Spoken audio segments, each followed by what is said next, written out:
Bienvenue mes chers amis, mes chers compatriotes de la Fac de Lettres du Havre dans le premier épisode de la radio de Maître Corvus. Premier podcast d'une série qui, je l'espère, sera aussi longue que plaisante à écouter et dont le succès sera aussi percutant qu'international. J'aimerais d'ailleurs embrasser chaleureusement tous les Américains qui nous écoutent.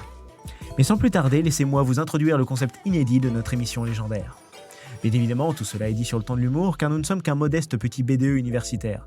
Mais nos thématiques n'en seront pas moins intéressantes, puisque nous parlerons tout d'abord dans ces vidéos de littérature. Et oui, anecdotes en tout genre, sorties du mois, coup de cœur ou encore interview, notre programme sera principalement tourné vers notre amour des lettres et de l'art. C'est pour cette raison qu'on ne se refusera pas à évoquer également d'autres médias qui peuvent nous faire rêver autre que l'écriture. J'entends par là la musique, le cinéma, la peinture, etc. Et si je m'obstine à dire « on » depuis tout à l'heure, ce n'est pas pour rien car je serai accompagné tout au long de ce show merveilleux par de nombreux intervenants qui viendront tour à tour à l'antenne pour nous parler de ce qui leur tient à cœur, de leur passion. Et quoi de mieux que la passion pour annoncer ce qui va suivre ? En effet, certains épisodes dits spéciaux pourront être guidés par un thème plus particulier, aidé par la couleur de certains événements par exemple. Pour Halloween, cela pourrait être l'horreur. Pour Noël, on pourrait penser à la famille ou à la religion. Et oui, vous nous voyez venir avec nos gros sabots, comme nous ne sommes pas si loin du mois de février et de sa Saint-Valentin, et que c'est notre grande première, nous avons décidé de démarrer fort avec ce thème riche en couleurs, en espérant que cela vous plaise, et c'est parti pour le thème de l'amour. Et pour débuter en douceur cet épisode coloré, laissez-moi accueillir Emma, fée de l'amour et des potins, qui va nous parler aujourd'hui d'un livre qui divise. Merci de me recevoir, Romain. Alors aujourd'hui, je vais présenter La rue qui nous sépare de Célia Samba, qui correspond totalement au thème de ce podcast. Ça tombe bien. Puisque dans ce roman jeune adulte, l'autrice met en scène l'histoire d'amour de Noémia et Tristan. Leur histoire n'est pas banale, puisque Tristan est un jeune homme SDF, Noémia ne l'est pas, et a même plutôt une bonne situation, ce qui fait que Tristan va au cours du roman se poser beaucoup de questions sur son amour et sur sa légitimité à aimer Noémia, qui est si différente de lui, puisque comme le titre du livre l'annonce, il y a la rue qui les sépare. Ouh. Ce roman est pour moi plus qu'un simple roman d'amour, puisqu'il y a une déconstruction des préjugés que l'on pourrait avoir sur les personnes sans domicile fixe, ce qui en fait un roman à la fois engagé, mais aussi émouvant et divertissant, qui saura combler les amateurs de romans d'amour, mais pas seulement. Ah, mais merveilleux, ça m'a donné envie de le lire. Eh ben tant mieux, je suis contente. Merci Emma d'avoir présenté ce livre à notre podcast. Et tout de suite, nous accueillons Amandine, la déesse des bonnes idées, puisque c'est elle d'ailleurs qui a eu l'idée de cette émission. Alors on m'a dit que vous aviez prévu de nous faire voyager, chère déesse. Et oui, parce que sous ce thème de l'amour, je ne souhaitais pas vous présenter un roman, mais un manga, adapté également en animé et disponible sur Wakanim et Crunchyroll. Vas-y, faites la pub. Donc, dans un lycée élitiste se déroule une histoire d'amour pour le moins particulière. Kaguya Shinomiya et Miyuko Shirogane, vice-présidente et président du bureau des étudiants de leur établissement, s'aiment passionnément et cela ne fait aucun doute. Mais aucun des deux, trop fier et orgueilleux, ne veut avouer ses sentiments à l'autre. Ah là là, l'amour, c'est toujours comme ça. Donc entre stratagème, complot, sous-entendu et situation embarrassante pour faire avouer l'autre, ce manga ne manquera pas de vous faire rire. Et j'en rigole d'avance car je suis célibataire. Merci Amandine de nous avoir proposé ce petit voyage dans le pays du soleil levant. Je suis certain que les passionnés de manga qui nous écoutent sauront faire honneur à votre recommandation. Passons sans plus tarder l'antenne à Célia et sa douce voix qui va nous parler d'un amour plus antique, plus spartiate, mais qui ne manque cependant pas de charme. Et oui, Romain, je te remercie pour cette introduction. Il n'y a aucun problème, le plaisir est pour moi.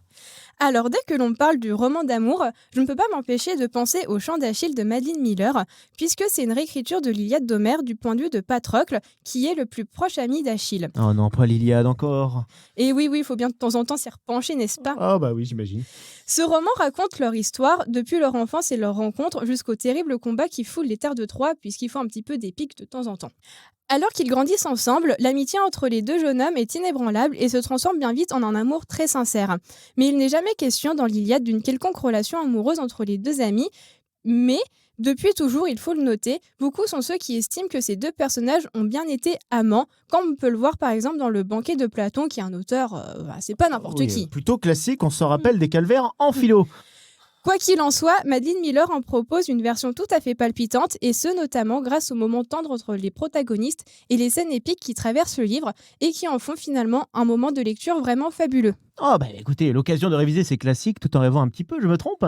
Tu ne trompes pas du tout. Ah bah parfait, merci Idrides à la douce voix. Je ne veux pas faire du teasing, mais je suis sûr qu'on vous réentendra tôt ou tard. Nous allons maintenant passer à une autre facette de notre émission, l'actualité littéraire. Et pour cela, nous serons accompagnés de Florian. Comment ça va, Florian? Ça va très bien, merci. Ah, mais écoutez, super. Alors, qu'est-ce qui se passe en ce moment dans le monde du livre? Eh bien, écoutez, aujourd'hui, je vais vous présenter 2 ouvrages sortis récemment, et je vais commencer sans plus attendre avec le livre d'un ancien lauréat du prix Goncourt. Oh, rien que ça. Et pas des moindres en plus, Nicolas Mathieu, qui a remporté ce prix pour Leurs enfants après eux, publié chez Axud en 2018, et il a commencé le mois de février 2022 avec un autre ouvrage, Connemara, dans la même maison d'édition. Est-ce que ça fait référence à Michel Sardou? J'y viendrai après, un peu de d'accord. patience. Excusez-moi, je suis trop impatient. Cette histoire se déroule chez lui, dans l'est de la France, où se rencontrent Hélène et Christophe, tous deux issus du même village, la vie à moitié entamée. Elle a réussi à quitter le village pour réussir sa vie à Nancy. Lui, il mène toujours une petite vie tranquille, occupée entre son père et son fils. Comme vous l'avez dit, sur les accents nostalgiques de la célèbre chanson de Michel Sardou, ce roman est le récit d'un amour qui se cherche, des vies que l'on a peut-être ratées et de l'espoir auquel on croit encore malgré tout. C'est magnifique, Florian, vous nous vendez du rêve. Et je vais continuer avec une deuxième œuvre, en restant en compagnie de chansons nostalgiques, avec Virginie Carton, qui nous propose un court roman sur l'amour interdit. Mais quel est donc-il? Eh bien, c'est Restons bons amants, publié chez Viviane Ami le 2 février 2022, qui raconte l'histoire d'une passion, celle d'Hélène, pour un homme de scène de 20 ans plus âgé qu'elle.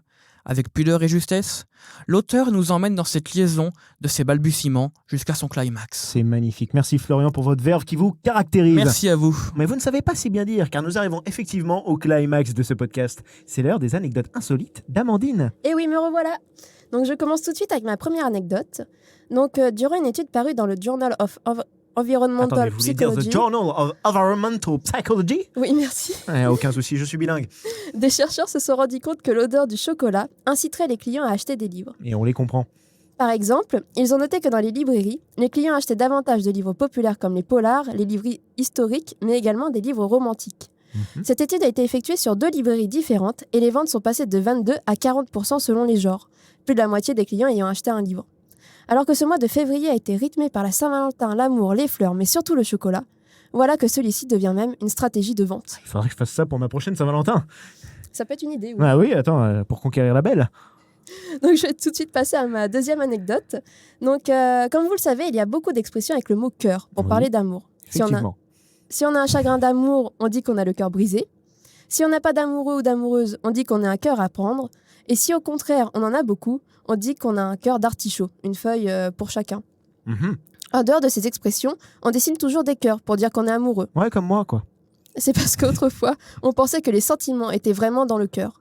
Alors que les Romains appelaient amour Cupidon et les Grecs Eros, à force d'imaginer l'arc et les flèches visant notre poitrine, on pensa que les sentiments étaient générés dans l'organe du cœur. Et c'est plutôt bien resté. Ah, mais ce que vous nous dites nous va droit au cœur, Amandine. Célia Doucevoix, encore vous? N'avais-je donc pas dit qu'on vous retrouverait? Que je suis fort. Il paraît que vous aussi, vous avez des choses historiques à nous apprendre. Et oui, effectivement, et c'est tout en lien avec le livre que je vous ai présenté tout à l'heure. Ah, donc on retourne chez les Grecs encore. Nécessairement. Ah bah écoutez, je suis prêt alors. Selon des sources antiques, bien qu'elles soient discutées par des historiens, Alexandre le Grand et son ami d'enfance Héphaïstion seraient intimement liés. Nous ne savons pas si cela n'est qu'une pure spéculation historique, mais il se trouve que des chroniqueurs antiques ont rédigé quelques siècles plus tard un certain nombre d'anecdotes sur cette supposée relation amoureuse, en se basant sur des documents qui ont aujourd'hui disparu. Ah mince. Parmi ces sources, nous retrouvons alors une trace d'une identification à Achille et Patrocle de la part des 2 amants. L'écrivain grec Arien atteste qu'à l'occasion d'un pèlerinage à Troie au printemps 334 avant Jésus-Christ, Alexandre et Héphaïstion ont déposé des gerbes sur des tombes d'Achille et Patrocle et ont ensuite effectué ensemble, il faut préciser, nus. Ouh là là, attendez, on va se faire censurer si vous allez plus loin. Ne vous inquiétez pas, tout ira bien. Moi, je vous fais confiance alors. Ils ont donc ensuite effectué ensemble, nus, je le reprécise, une course pour honorer les 2 héros mythiques. Selon un historien romain du petit nom d'Élien, cet hommage serait une preuve de la véracité de leur amour. Mais dans la mesure où ces faits sont relatés environ 4 siècles après le règne d'Alexandre, le doute est toujours permis. D'accord. Néanmoins, si vous lisez le Chant d'Achille, j'espère que vous le ferez, cher Romain, Avec plaisir. je pense que vous aimerez croire autant que moi que tout ceci est bien vrai. Et oui, car cela prouve que l'amour n'a pas d'âge. Après cette merveilleuse histoire de temps, titre d'un film d'ailleurs dont je vous recommande le visionnage si vous aimez les sciences ou les couples impossibles, eh bien j'ai le malheur de vous annoncer que notre sublime émission touche à sa fin. Ce fut un plaisir de vous parler, en espérant que cela puisse durer aussi longtemps que possible. N'hésitez pas à partager, vous abonner, commenter et à nous faire des retours pour que nous puissions nous améliorer. En attendant, je vous donne rendez-vous pour le mois prochain. Et si vous ne savez que faire, mes amis, lisez, lisez.